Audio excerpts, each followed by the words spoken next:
याला जबाबदार कोण? दापोली नगरीमध्ये प्रवेश करण्याच्या सर्व मार्गांवर दुर्दैवाने असे गलिच्छ चित्र पाहायला मिळते. या मुक्या जनावरांच्या जीवावर दापोली तालुक्यातील नागरिक का उठले आहेत? ही फेकाफेकीची सवय कधी बंद होणार?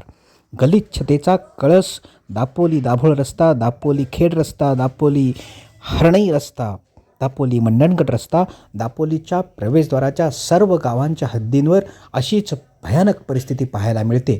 स्थानिक प्रशासन आणि तालुका प्रशासनानं तातडीने या गोष्टीकडे लक्ष देणं काळाची गरज निर्माण झाली आहे. जमिनीचं प्रदूषण, पर्यावरणाचा ऱ्हास आणि मुक्या जनावरांच्या जीवाचं आरोग्य हे सर्वच धोक्यात आलं आहे.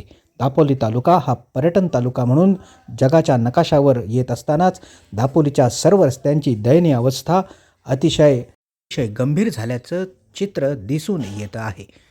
यात बदल होणं आवश्यक आहे. विशेष प्रतिनिधीसह निवेदिता, फास्ट न्यूज, दापोली.